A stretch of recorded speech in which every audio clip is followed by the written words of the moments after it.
It's the only one of the 7 wonders of the world that is still standing today. 5 million tons of stone, stacked 146 meters high, 4,500 years ago. The Great Pyramid of Khufu is the tallest, largest, and most enigmatic of all the pharaonic constructions. 45 centuries later, the mystery lives on. How was the pyramid actually built? French architect Jean-Pierre Houdin has been investigating this question for 10 years. He's scrutinized and studied the monument with the eye of an expert, as if he were going to rebuild the whole thing himself. Today, at the end of his investigations, and with the help of new technology, he's offering a revolutionary solution. Could he have managed to solve the mystery of the Great Pyramid of Khufu?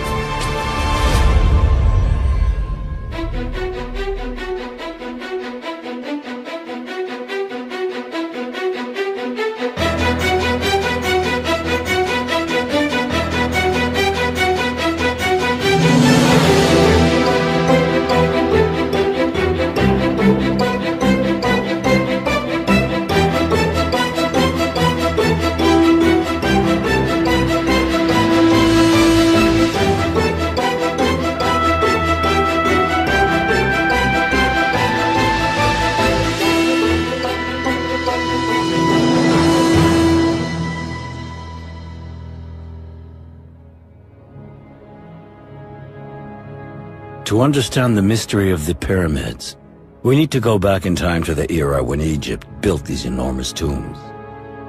On the Giza Plateau, these mountains of stone are the masterpieces of a civilization wholeheartedly committed to the quest for eternity. Pyramids were the sacred gateways that let kings pass through to the land of immortal life after death. The Egyptians built the finest and most impressive of them in a single century at the close of the prehistoric era. The first ones were step pyramids, like the Pyramid of Djoser at Saqqara. After the 26th century BC, the first true smooth-sided pyramids were the work of a single family headed by Snefru, who was the father of Khufu and grandfather of Khephren. Originally, the outer surface of the tombs was made of a smooth layer of dazzling white limestone blocks. Pyramids were the earthly incarnation of the sun's rays. As time went by, these outer stones got pillaged in order to build palaces, temples, and mosques. Khufu still has a few left at its base, and Khephren has managed to keep its original stone layer at the top. Khephren was the last monumental pyramid that Egypt built. This period of amazing technological progress only lasted a century. Not long after, Egypt underwent serious climate changes. The country was plagued by drought and ravaged by civil wars, invasions, and social strife. The secrets of the pyramid's construction got lost during these tumultuous times.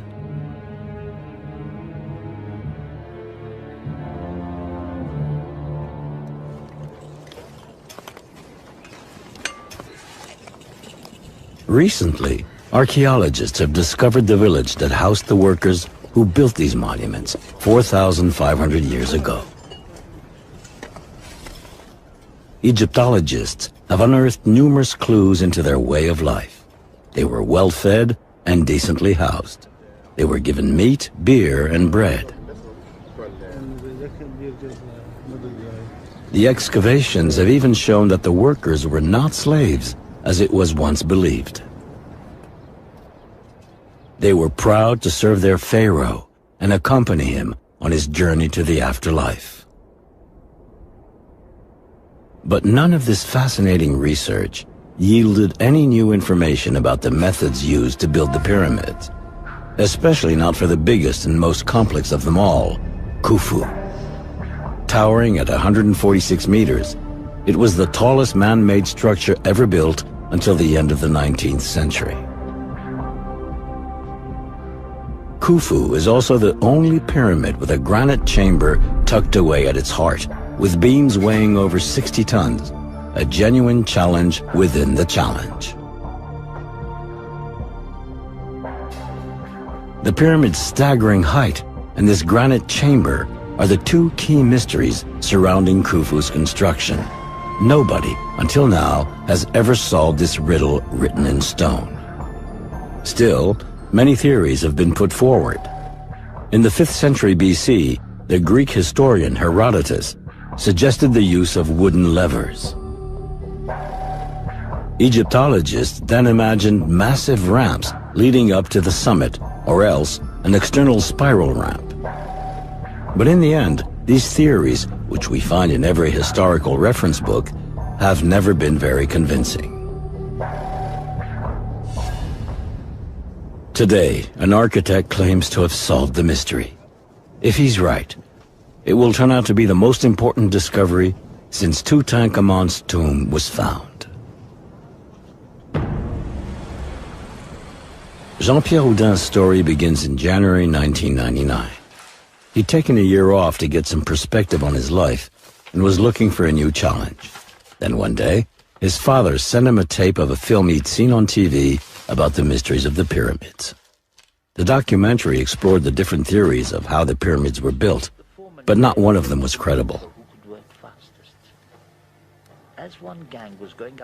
His father, a former public works engineer, got caught up in the mystery and imagined a solution.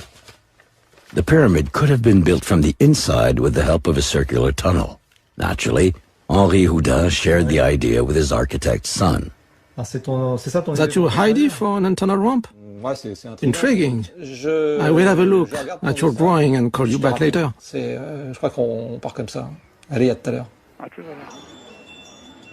Jean-Pierre was fascinated and devoured anything he could get his hands on concerning the pyramids.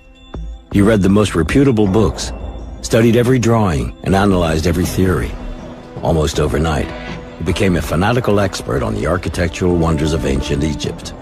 A simple architect was transformed into an obsessional genius.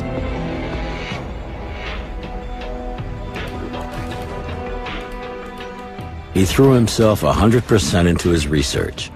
He closed his architecture firm and sold his apartment to move into a small family studio.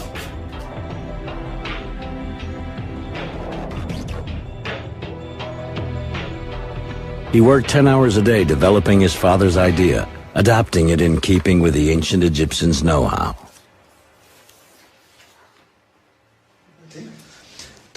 So your ramp is here. See, it's basically a great idea. But I think we should break it up into sections, like this. Seems logical. A spiral with right angles. And see, it goes up like this.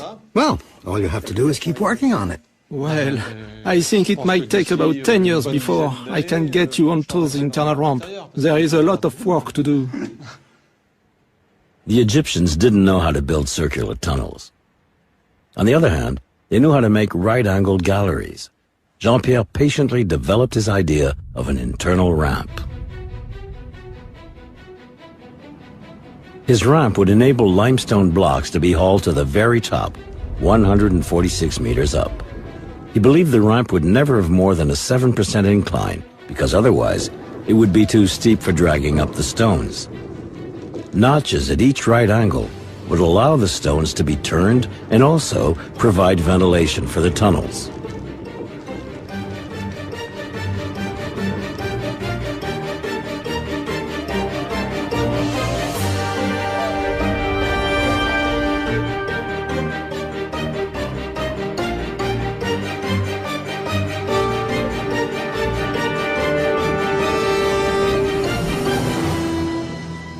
It was a brilliant theory, revolutionary even, but it still had to be proven. It was time for Jean-Pierre to shift into high gear, but for that, he needed to convince the learned specialists and top experts. He spent several months contacting various Egyptologists, but no one bothered to reply.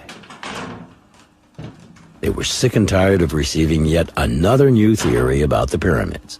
They didn't even bother to look at his dossier. Jean-Pierre didn't belong to the club. He was nothing but an outsider. And yet, the pyramid's construction is definitely an architect's business, at least as much, if not more so, than Egyptologists.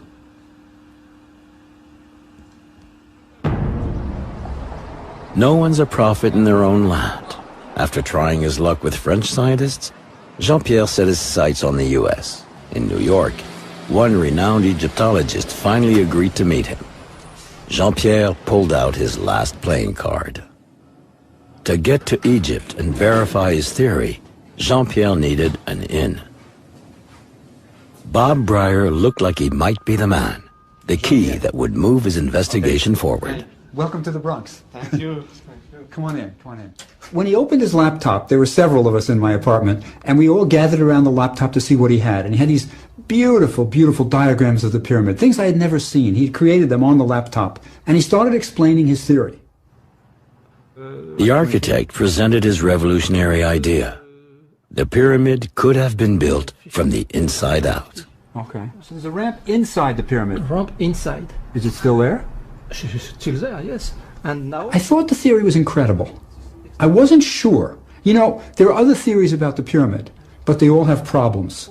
This theory solved some of those problems, but it was just so amazing that I just couldn't believe it could be true at first. So what did you think the first time you saw the pyramid? The first time I saw the pyramid. Yeah. Let me tell you, Bob, I never went to the pyramid. Never. You never saw it? No. You've been working on this thing for 5 years, and you haven't seen the pyramid? No. No? No. Why not? Because I think it's intellectual work. It's something. I think also that I am completely free. It's a concept. Yes. At the base, the architect who draw the pyramid have no pyramid in front of them. Look, if anybody's going to take your theory seriously, you have to see the pyramid. Bob Breyer was hooked by the story and Jean-Pierre's theory. He decided to help him and convinced him to finally go to Egypt.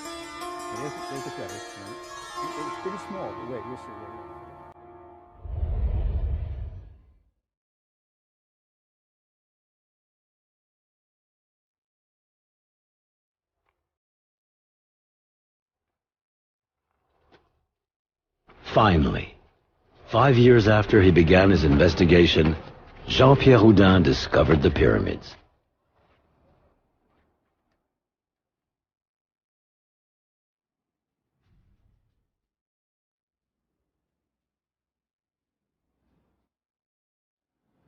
It wasn't like I got there and went, whoa, there's a pyramid. I was impressed, like everyone, but I was already so familiar with it. I knew it inside and out. I saw it in a different way. I knew where every little stone was, every little detail, every little joint. I felt at home. Thanks to Bob Breyer, he enjoyed the rare privilege of a private tour. We are in the Thieves' entrance. This is where tourists come in now. This entrance was opened up by the Caliph Mamun around 850 AD to rob the pyramid. The real entrance is about 7 meters east of this corridor. If we keep going, we will arrive at a corridor that leads up to the Grand Gallery and the King's Chamber. But Jean-Pierre is not a tourist. He's looking for clues. In the heart of the pharaonic structure, his priority is to find evidence to back his theory. He's intrigued by a number of details. These regularly spaced rectangular holes and these chisel marks all along the Grand Gallery.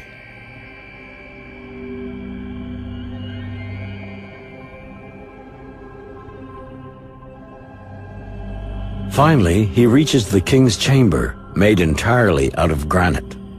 Gigantic beams above him, weighing about 60 tons apiece, form a flat ceiling. An aberration for the time, considering the thousands of tons of stone piled above it. The chamber is a real architectural feat. He admires the joints between the stones. They're perfect. Not even a razor blade could slip into the cracks. How did the Egyptians manage to transport stone blocks of this size into the heart of the pyramid? Jean-Pierre's internal ramp doesn't solve this problem. It is the second riddle of the Great Pyramid he needs to tackle.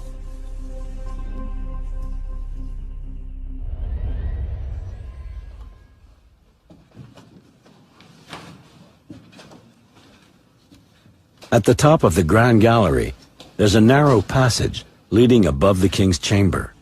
It gives access to 5 stories of granite beams called relieving chambers. These are topped with an enormous gabled limestone roof. The blocks alleviate the weight pressing down on the roof of the funeral chamber. Without this ingenious system, the ceiling of the king's chamber and the Grand Gallery would have collapsed. But the granite beams suffered some cracks during construction. To check the extent of the damage, the Khufu builders opened up this passage that leads straight to the heart of the brilliant architectural system.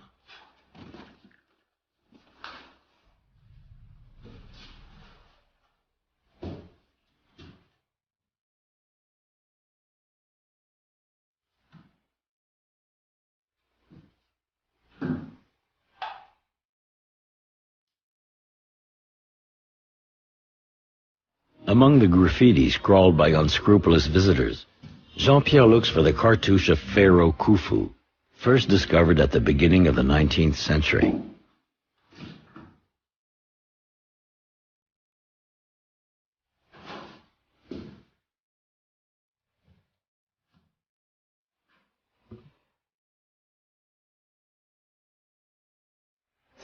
This proves that it's really Khufu's pyramid. It means Phnom Khufu. We are in the heart of the pyramid. It's absolutely incredible. And there are hundreds of thousands of tons right above our heads. And it's all held up by these beams. And it's been here for 45 centuries. You can just feel how calm it is. The serenity is pretty moving, isn't it?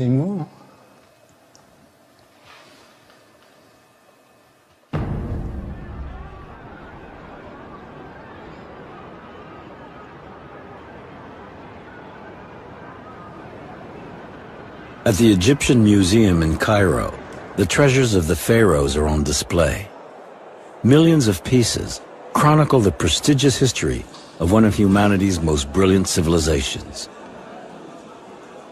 But paradoxically, only 2 elements are directly linked to the Great Pyramid. Today, Jean-Pierre has an appointment with the man who designed and built the greatest pyramid of all times. Ironically, the only image of Khufu that has survived is just a few centimeters tall, a minuscule ivory figurine discovered by chance in a temple in 1903.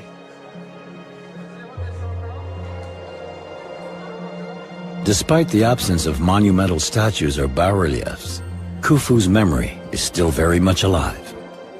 An enigmatic sphinx, he continues to intrigue the entire world with the mystery of how his pyramid was built.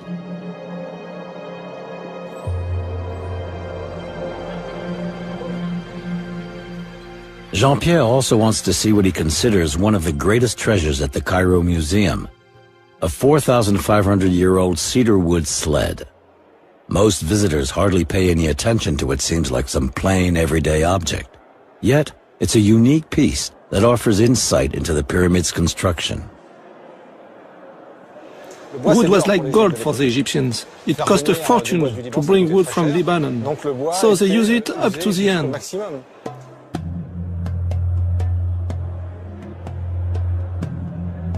Back in Khufu's days, the Egyptians didn't know about the wheel. They used these cedar sleds to haul stone blocks.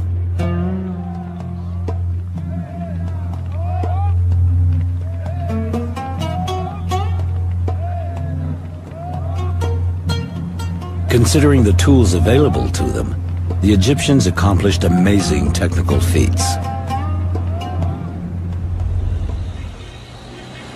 Their monumental constructions have weathered thousands of years. They bear witness to the genius of these men from antiquity and continue to fascinate Egyptologists and architects today.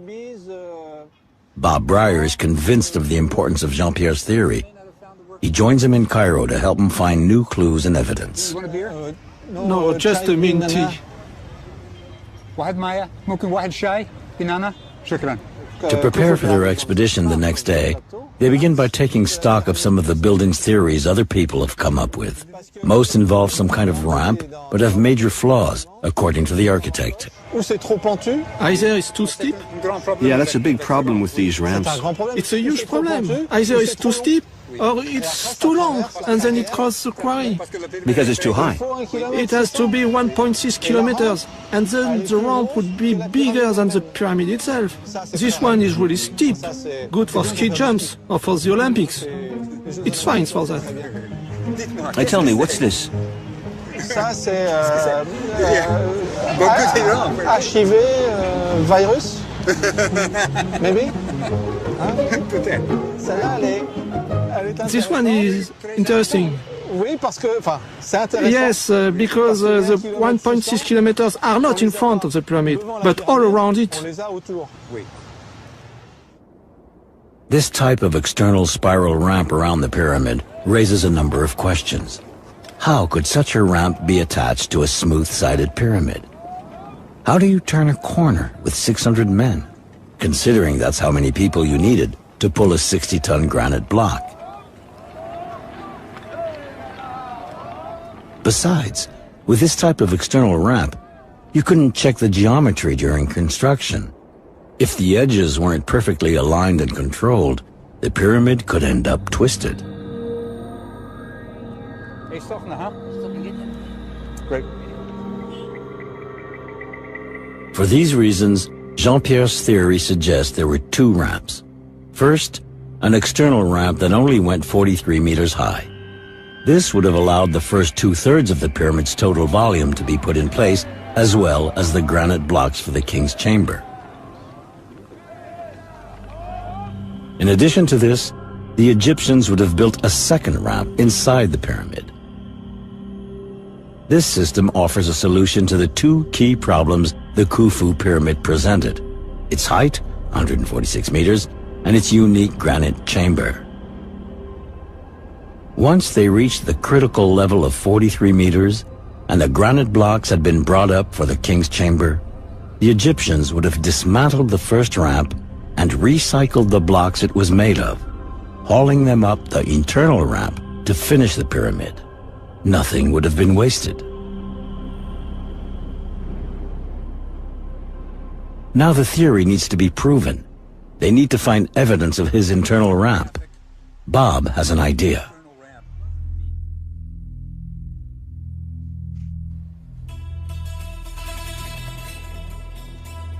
"15 kilometers south of Cairo, the Egyptologist takes Jean-Pierre to the ruins of a temple that was dedicated to the sun, built 100 years after Khufu.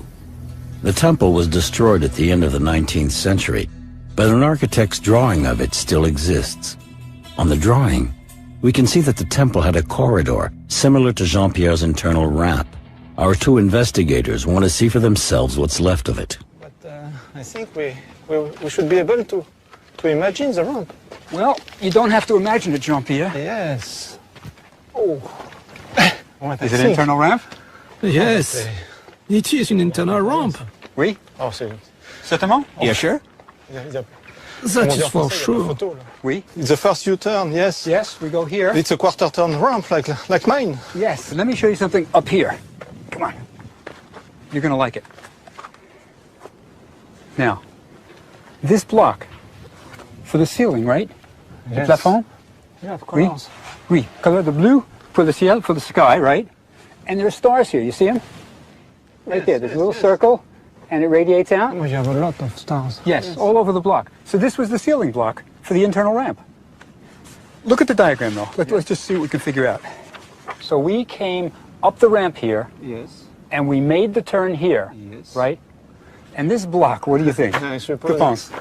maybe this one, or maybe this one. So this block could be Yes. either here or here, this ceiling block. Yes.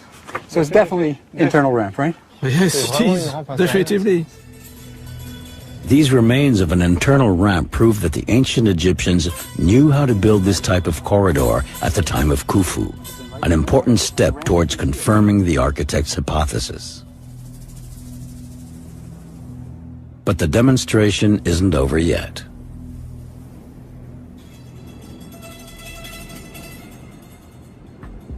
Another important aspect of Jean-Pierre's theory can also be tested out in the field. He believes that to form a perfect pyramid, the Egyptians must have laid the outer surface blocks first rather than last, like many previous theories claim. This would have allowed the overall form and angles of the pyramid to be monitored throughout construction. To understand this principle, they need to make a trip to Dashur, about 30 kilometers south of Cairo.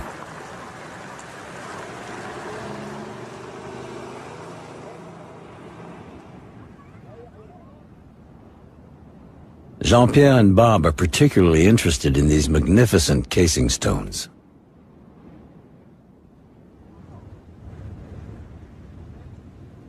The outer layer is made of white limestone blocks that weigh between 4 and 5 tons and are up to 2 meters thick, twice as big as the stones positioned behind them.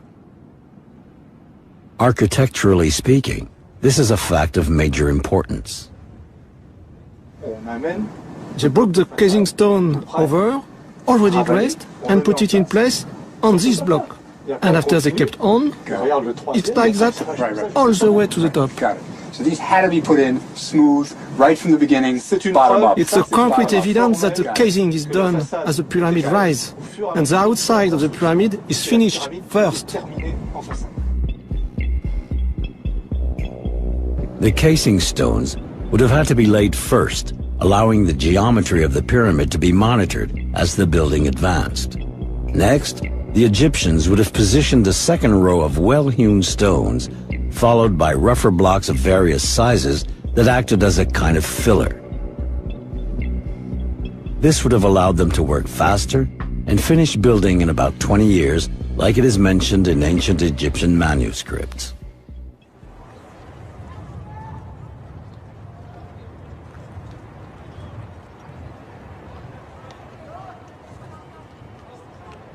The clues Jean-Pierre has gathered out in the field are encouraging for the investigation, but he wants to find proof that the internal ramp actually existed. You can see two whitish lines about 2/3 up.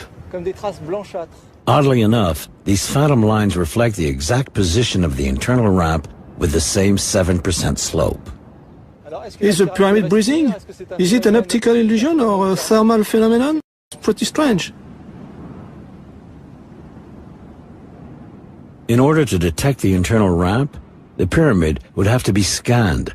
The different densities inside it would need to be measured. This would provide physical and therefore undeniable scientific proof of the ramp's existence. Actually, a similar study was already done in 1986.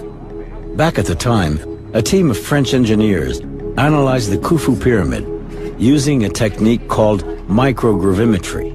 This method allows us to see minor variations in mass and density. In fact, it involves detecting what scientists call zones of significant subdensity, in other words, empty spaces. For months, the technicians took thousands of measurements, both inside and outside the pyramid.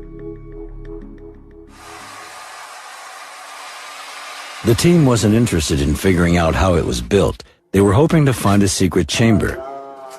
In this respect, their mission was a total failure. Scientific publications of their study went completely unnoticed.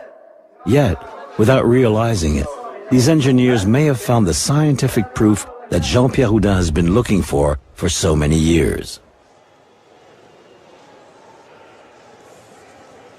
Jean-Pierre contacted one of the scientists who worked on the mission. Huy Dongbui is a member of the French Science Academy and École Polytechnique, France's equivalent of MIT. We found that the subdensity, the density deficits, formed something that was like a spiral. A spiral shape? Exactly. A spiral shape, but in subdensity? Right, in subdensity.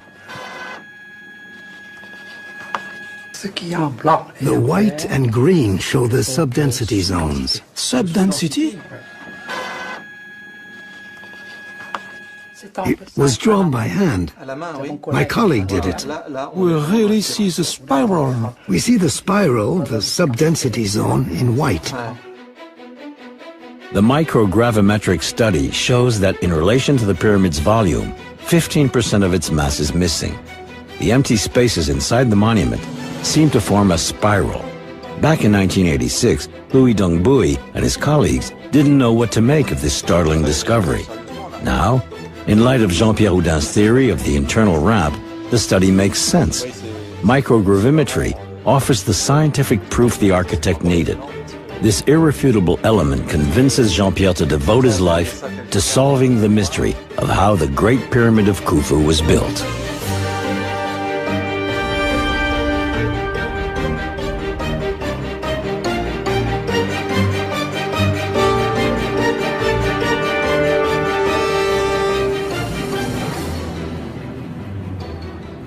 Jean-Pierre Houdin is now firmly convinced that the internal ramp is definitely there, just a few meters behind these blocks of stone. But he's now looking for more proof that the ramp really exists. If we continue along the phantom lines we'd seen before, we come to something that absolutely fascinates him. According to his calculations, this hole, located at the northeast angle of the pyramid, lies directly on the path of the internal ramp. Would this be what remains from one of the notches that allowed the Egyptians to turn the stone blocks? They'll need to take a closer look, but climbing the pyramid is prohibited. It's dangerous, and many tourists have already suffered accidents.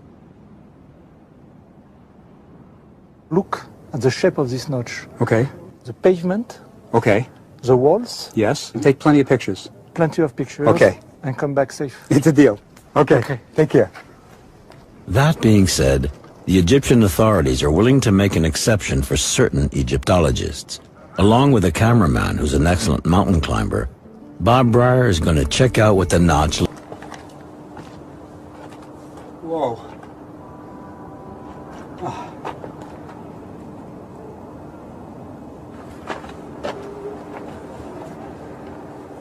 Whoa.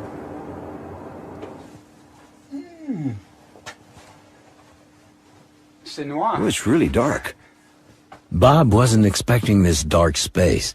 He hasn't even brought a flashlight powerful enough to light it. I think this is interesting. It's not the internal ramp, but it's still very interesting. Why is the space so big? Photos. Photos for Jean-Pierre. The space wasn't carved out from the stone. It visibly dates back to the pyramid's construction. There's no description of it in any Egyptological book. Up till now, no one has ever investigated this architectural curiosity. Could the existence of this unanticipated room be further evidence of an internal ramp, one that's still there? Let me see if I feel any air coming out. No, it's not like a breeze or anything like that, so I don't know how far it goes.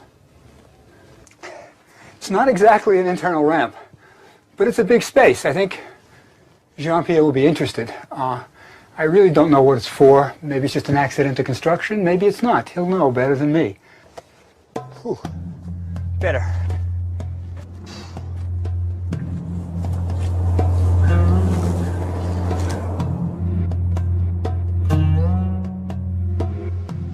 Back at the hotel, Jean-Pierre studies Bob's photos. Then he checks the plans of the pyramid to see whether there's any drawing or description of the empty space behind the notch anywhere. Even if he knows there isn't. He's sorry he couldn't see it for himself. Jean-Pierre feels he is so close and yet still so far from solving the mystery. However, Jean-Pierre does have a certain number of elements to confirm his theory. The casing stones were definitely placed first. This rules out the possibility of an external spiral ramp, since there's no way it could have been attached to the smooth surface. The Temple of Nusirere proves that the ancient Egyptians knew how to build an internal ramp. The phantom lines, with their 7% slope, are definitely intriguing. The microgravimetric results offer undeniable proof that empty spaces in the spiral form, like his ramp, actually exist within the pyramid.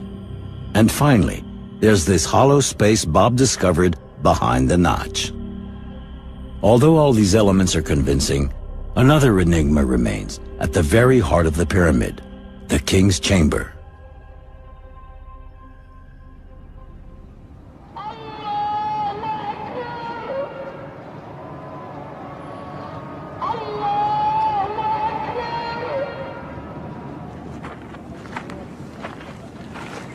The theory of the internal ramp works very well for moving limestone blocks that weigh about 2 tons on average. But how did the ancient workers manage to haul up the granite stones that were so much heavier?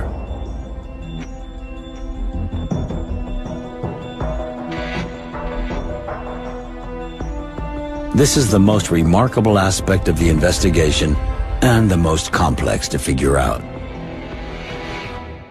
The one part I'm really not sure about that really is the Grand Gallery. This idea that the Grand Gallery was somehow used to raise the blocks to the very top. It's interesting. It's the most interesting explanation of the Grand Gallery anybody's ever come up with. But I'm really not sure. The external ramp that Jean-Pierre imagines isn't enough to explain how the huge granite blocks were moved into the heart of the pyramid. On a ramp with a 7% incline, you'd need 600 men to haul a 60-ton block, but coordinating so many men would be an impossible task. Jean-Pierre thinks the key to the mystery is the Grand Gallery itself. He's convinced the gallery was the key element of a gigantic system of counterweights that would have made it possible for just 100 men to move the enormous granite blocks.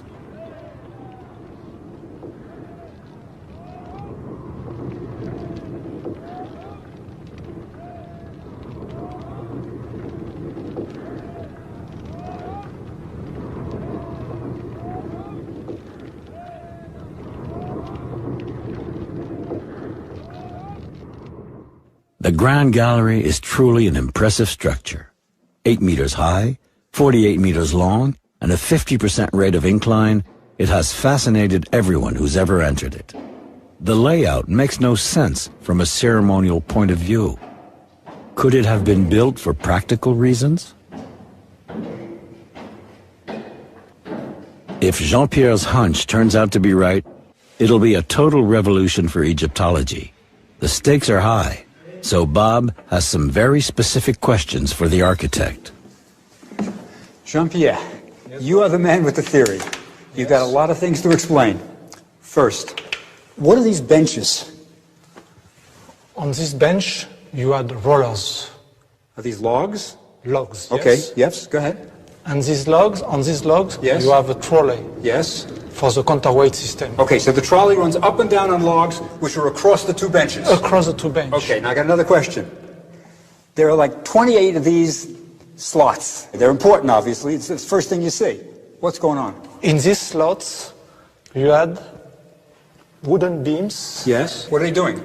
Holding the rollers, keeping the rollers. So these rollers are like logs going on a bench. You got the trolley on top of it, and you got beams in here making sure the logs don't go wild. Jean-Pierre, I understand the rollers rolling, the weights are sliding, but is there any evidence that this room was actually used? I think if you have a closer look to the bench, on the vertical fence, we will find some grease, some scratch left by the roller stripe. This thing that looks like a racing stripe on a car? Yes, look right there. It's clear. Yes, it's a brown stripe going down. That's grease, you think? It's all along the bench. Yes. It's the same mark. So the trolley, when it goes up and down, they had to lubricate it. They put grease. Yes. And then by going up and down, it scratches? And sometimes the trolley was shaking a bit? Shaking a bit. Just a small stone and scratch. No, pretty good. It looks like it was used. And it's completely parallel to the bench. No, that's good. Good. There is something more. Look at the third cobbling. Look this groove. Yeah, it runs the whole way. All the way on the gallery, on both sides. Well, what was it used for? I think it was used to hold another beam, wooden beam, Right. on which the trolley was sliding on. For the ancient Egyptians, wood was scarce and very precious. According to Jean-Pierre, they would have recovered the wooden beams when the pyramid was completed, which explains the chisel marks. You know, I've been here 50 times and I never noticed that. It goes the whole length. That's terrific. So it's another evidence that the thing was really used for a trolley sliding up and down, and that's the stabilizer. It's too much details. Okay. Understand? Yes. Too much details. A lot of details.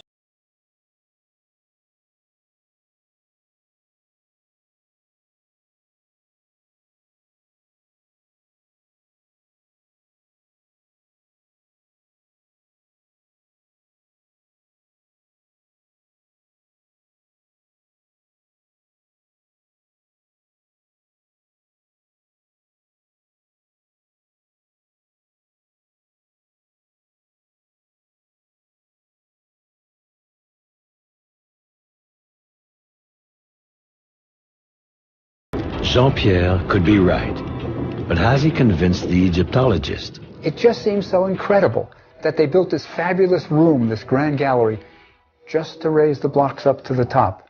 But it could be. For the time being, the on-site investigation is over. But Jean-Pierre hopes to go further now. Back in Paris, he's contacted by an engineer who tells him about a sponsorship program called Passion for Innovation. The obsessional genius is about to strike again.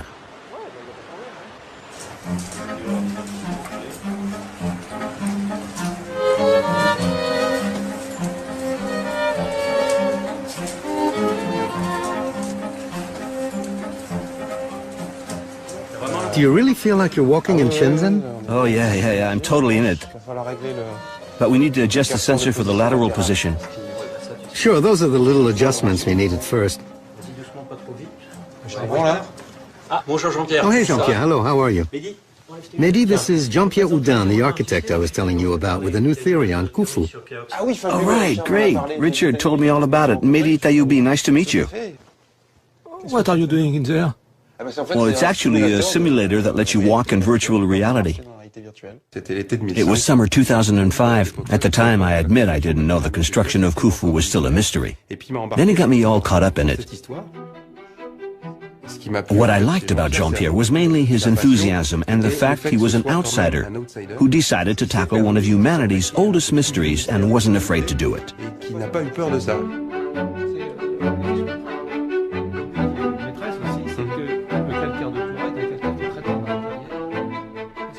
Don't you think we could simulate all that? Sure we could. Yes, well, I did this by myself.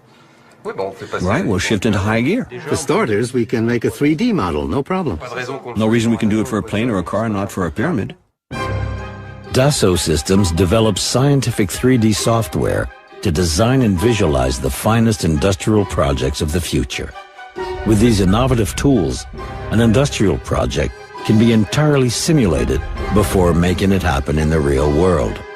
From design to engineering to the most unusual architectural projects. The software applications are like virtual labs where the coherence and feasibility of what inventors have come up with get tested out.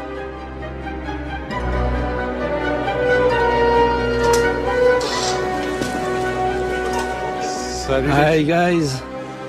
How's it going, Jean-Pierre? So, after several years of working alone, suddenly, Jean-Pierre finds himself surrounded by an enthusiastic team of engineers. For 2 years, they worked on modeling the pyramid and how it was built using their own 3D scientific tools. There were several stages. First, we modeled the wall of the external ramp and then part of the pyramid.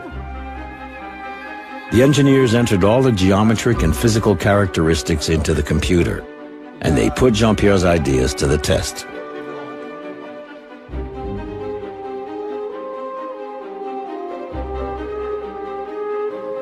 Through simulation, we can show everything works correctly. 20 machines like that, it's absolutely possible. Richard, where do you stand? Their expertise has even allowed them to explain why the granite beams in the king's chamber cracked, a mystery which, in terms of Egyptology, has caused much speculation up until the present scientific analysis. Step by step, they calculated the combined weight on the beams, the limestone rafters, then the 83 meters of stonework above that. No cracks appeared. Finally, they added one last factor: a 3-centimeter shift of the southern wall of the king's chamber. With the pyramid completed, look, we lower the southern side, the rafters open up, and look here, on the first 3 ceilings, red, red, red. Red means we're at the granite's breaking point.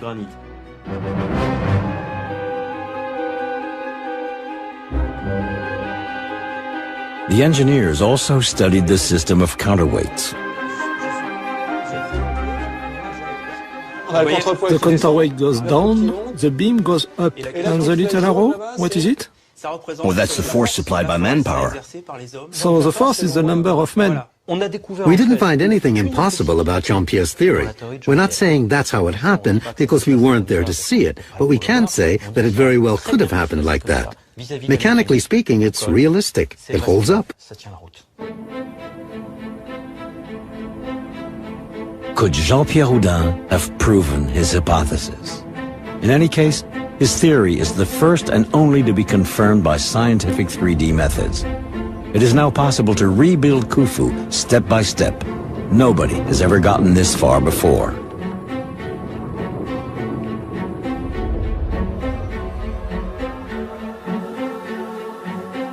Jean-Pierre also manages to explain the photos Bob took of the notch.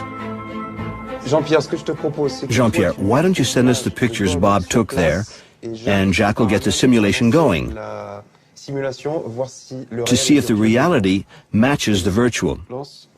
Okay? We will get a better idea of what we are seeing. You recreated all the stones? Based on the video image, shot by shot, we recreated all the blocks. Bob got special permission to climb up into the notch. I told him to take measurements and to look into the holes. He wasn't expecting to find the room? No, and he found a 9-meter square room. And you're saying until now no one's ever described this room? There's no data? No. After that, we even did research, but we didn't find anything.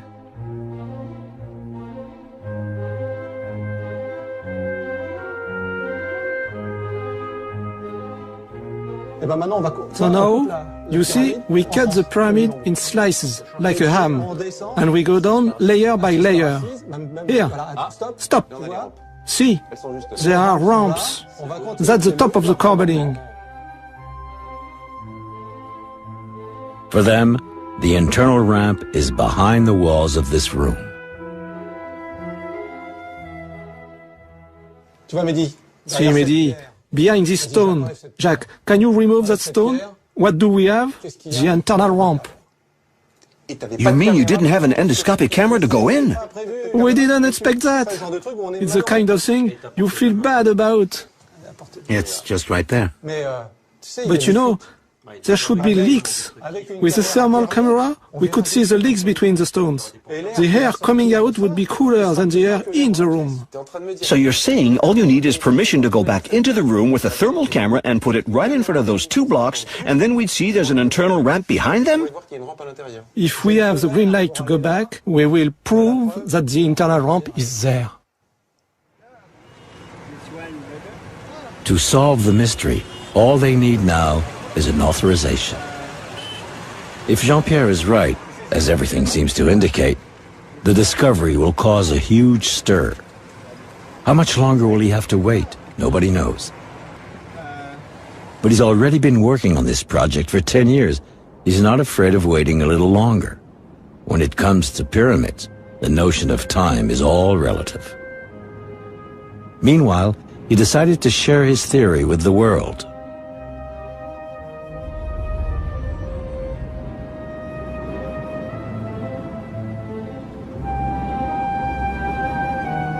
The news has circled the entire globe. Un arquitecto francés cree haber descubierto la respuesta a una viejísima. And now a French architect claims to have finally unlocked the secret. It's better than the other theories because this is the only one which works. La missione del noto architetto francese Jean-Pierre Houdin è stata quella di provare a risolvere l'enigma che si cela nel muro della piramide di Cheops. Jean-Pierre Houdin's investigation is over, but the story isn't. In the meantime, our architect visits the tomb of his predecessor, Nu, the man who built Khufu's pyramid 4,500 years ago. He wants to pay homage one last time to the unbelievable genius of the great ancient builders before one day climbing the pyramid himself along the internal ramp.